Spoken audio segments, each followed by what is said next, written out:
Wicked is a fantastic movie, but has no reason to be 2 parts. 15 years ago, we grew up in a small Midwest town where the only people that liked Wicked were the drama kids who always pretend that they were better than everyone else. So naturally, we had the mindset of, I don't like Wicked because I'm too cool to form my own opinion. But we went in with an open mind to understand what actually makes the play so wicked awesome. Hey John, I know we had the same feelings about this, but I got your junior mints. Stick with us, we'll be okay. The marketing kept a huge secret from us. This is only part 1 of probably 2 parts. It's 3 hours long and only 17 minutes longer than the actual play, so what justifies the length? And is casting Ariana Grande just a marketing ploy, or will she have an amazing performance? We watched this in 3D Real D, and we don't recommend that. Similar to Red 1, when we left the theater, we were flooded with emotions. What are our personal scores? Should you rush to the theater? All that and more as we continue in this spoiler-free review.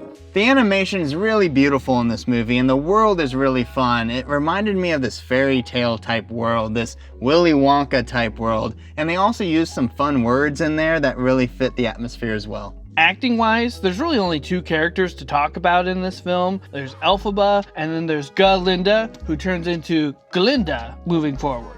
Their singing was also really good between the 2 of them. Ariana Grande's voice surprised me because it was pretty different from what you normally hear from her on the radio or anything like that. I can see that she's a fan of Wicked and she really took this role seriously because of that. And that was really cool. As far as songs go, the 2 most popular songs from Wicked are in this part of the movie, being Popular and Defying Gravity. Everything else is pretty forgettable. I don't know what they're gonna bring to part 2 that could compare to those. However, the choreography was pretty sick. They utilized the space of their environment really well. They used props like sliding on the books, and the costume designs also really enhanced the dancing. And on a technical level, the sound engineering was really crispy. I could hear everyone. And I want to point out, there's an upside down camera shot. I told you this was coming. More and more movies are using it. It needs to stop. I'm telling you, I will bring it up every single time. The movie itself is almost 3 hours long, which is interesting because the play is 3 hours and 17 minutes long. So why are we splitting this into 2 parts other than to give Hollywood more money? The Broadway show can be more succinct with the same amount of time, and it's popular worldwide for decades, so why can't this movie do the same? That's my biggest gripe here. But let's get into our recommendations. Do you recommend this, and should they go to the theater? I do recommend, John, hold on, but I don't think you should go see it in the theater. I think you wait until part 2 is closer to coming out, which should be around this time next year, and then just watch it on streaming. I feel the exact same way, but if you do go to the theater and you know it's just part 1, I think you're gonna really enjoy it. And now for a score out of 10, drum roll please. 8 out of 10.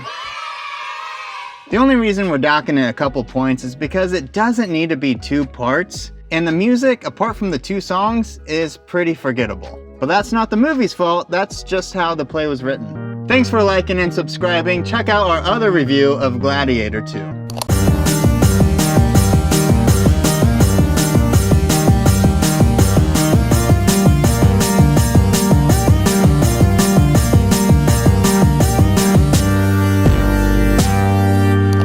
Nicole, I'm sorry, you probably have no idea, but we ate at lunch table together and you were all about Wicked and I thought it was super annoying, but you were right.